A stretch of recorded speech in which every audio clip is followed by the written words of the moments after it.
All right, now this we are still here. Sorry about that. That was a phone call from the Chick-fil-A in Clearwater, or in not Clearwater, in Tampa, Florida, to call me in for a second interview. So, but now we are at the Pioneer Homes. These are the Pioneer Homes, and what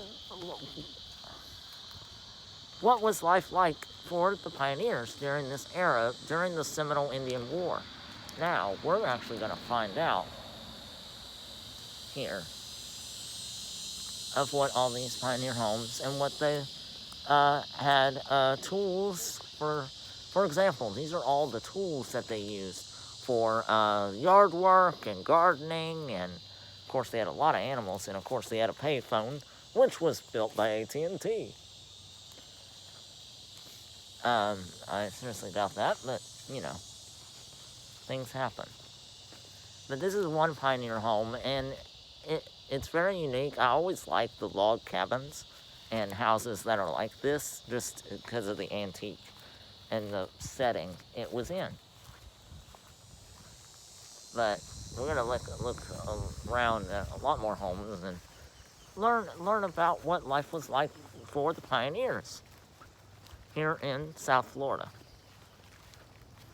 or Central Florida.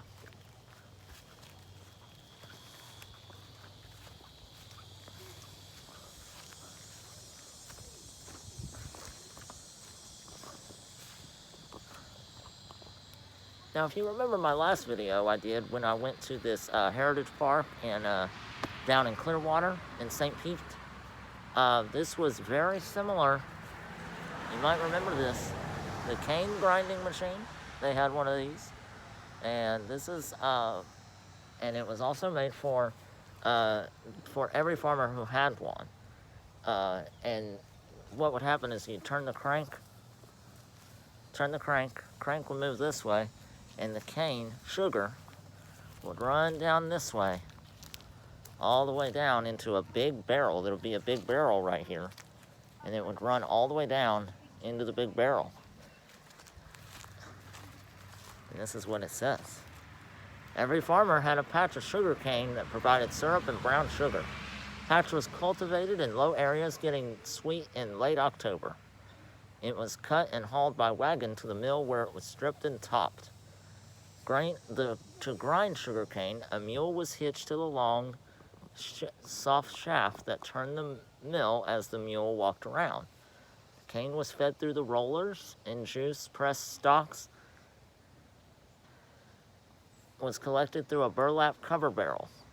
Grinding and syrup cooking went on from late October through December. Families worked together at these times, hauling cane from their farms throughout the community to the mill location. So a mule was hooked on right here, actually. It was hooked onto the camel, and the mule, the horse, would walk around, and that's what made it stir the cane sugar. Cane sugar then was processed through here and ran all the way down, like I said, into that big barrel. That's how sugar was made back in the 1800s.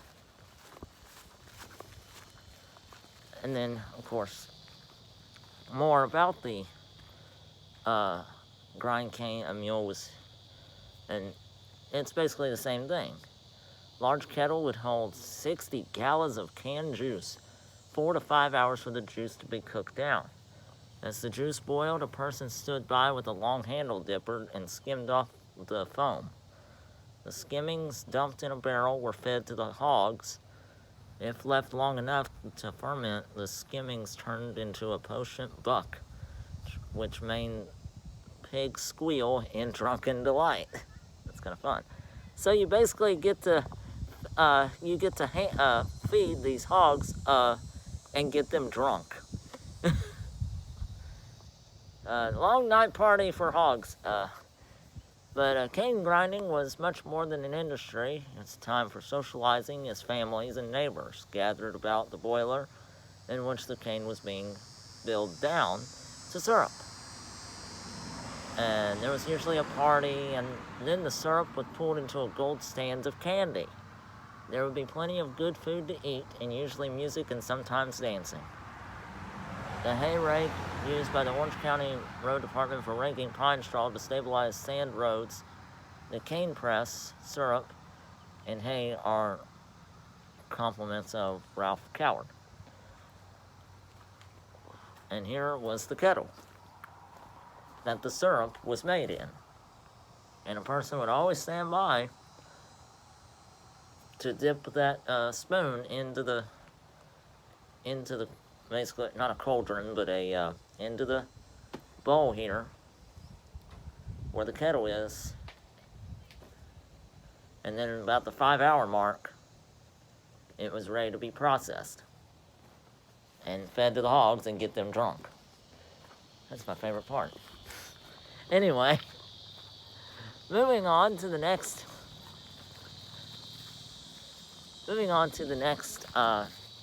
home, and anything else? Well, maybe not. Oh no. We may not be able to go in here. This is not good. It's closed.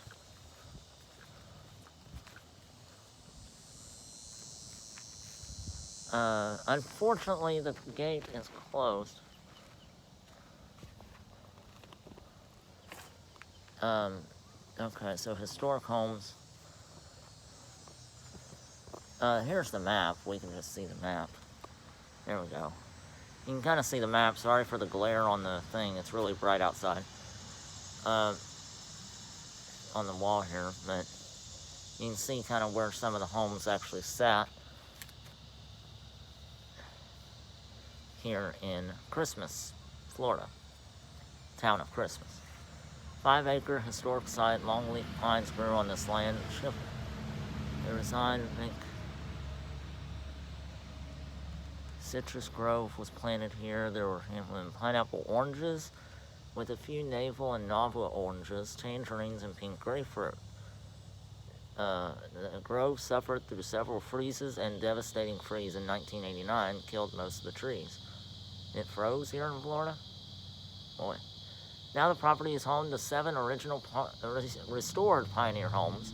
All are from historic Fort Christmas community and date from 1873 through 1937.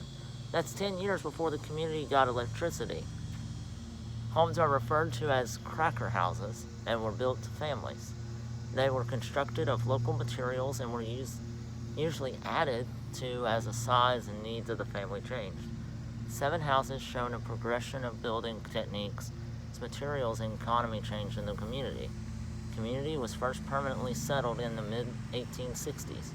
Settlers lived off the land farming, raising cattle and hogs, hunting game and alligators, and trapping fur-bearing animals, such as otter, bear, and raccoon.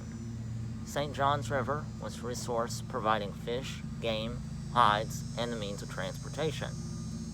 Special exhibits included a turpentine exhibit, textile equipment exhibit, post office exhibit, chicken coop, cow camp, vegetable garden, hunting, fishing, and trapping exhibit, and a ranch exhibit.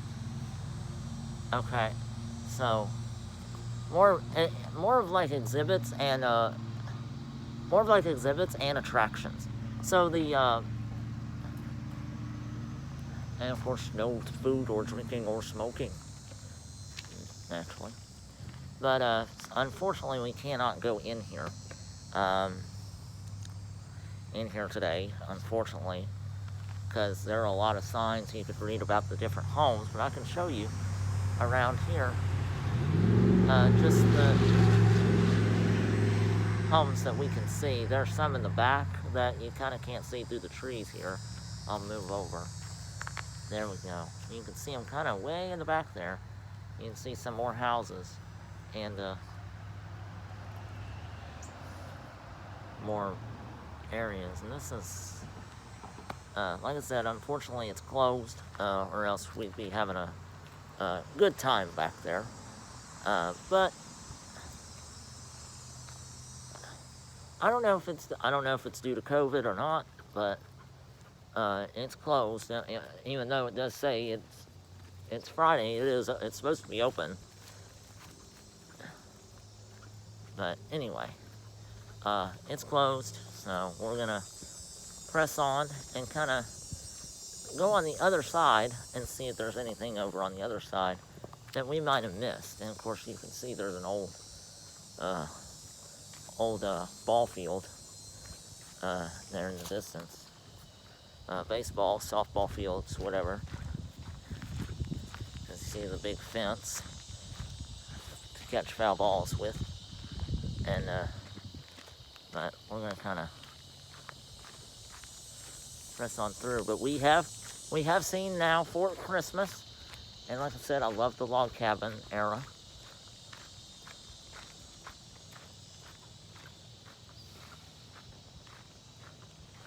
The pavilion. Pavilion is locked, unfortunately.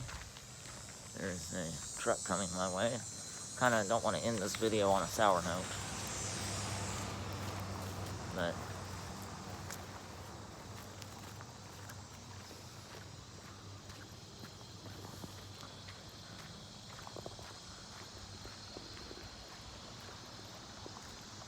anyway, we're going through here. There's the playground for kids.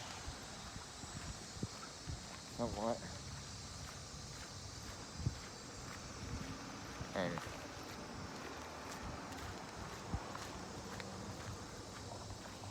there it is. See kind of the playground. There's the pavilion.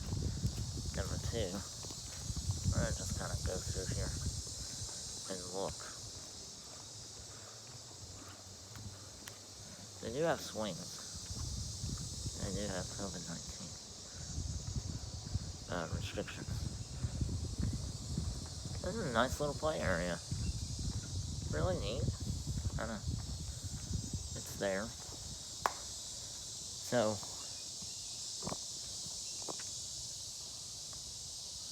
this is almost like a 2-for-1. You step back in time on one side of the park, and then on the other side of the park, you're back into today's world. You have a playground behind me, and then if you look behind me this way, you've got a fort, which was used during the Seminole Indian War in 1837. But, I mean, overall, this is actually really nice. It's really nice. Of course, today, it's gorgeous. Like I said before, it's 78 degrees. I mean, it's almost perfect. This is perfect weather. This is what it's like in December here in Florida. That's why I like it so much, because it's warm, and you don't have to walk outside and you have your toes fall off because it's so frigid. But like I said, overall, really nice place. I really do, especially if you're a history major or very into historical events that took place, and a Florida, or either a tourist of Florida or resident of Florida. Come on out to Fort Christmas Historical Park. Hopefully whenever all this COVID-19 crap is over and everything really does open back up again, there'll be a lot more stuff to see and a lot more like hands-on stuff to do here. But we're gonna press on. I'm gonna head back into Orlando. We're not far from it. We're about 45 minutes away from, well, really 30 minutes from Orlando. I'm gonna head back down that way. I'm gonna just do a little couple pit stops. I want to go to the ESPN Wide World of Sports. I want to see if it's open. We're gonna see. I don't know, but Disney Springs definitely. And we're gonna.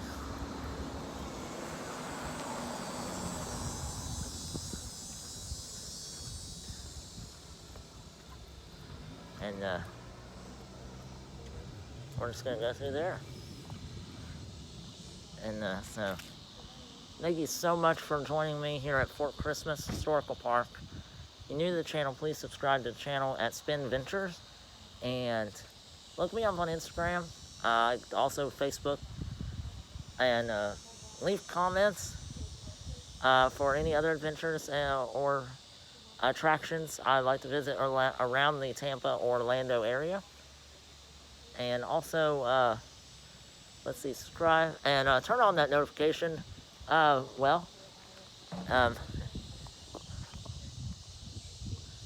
about, yeah, ring that notification bell. So anytime I do upload a new video. And so, that being said, I'll see you on the next Spin Venture.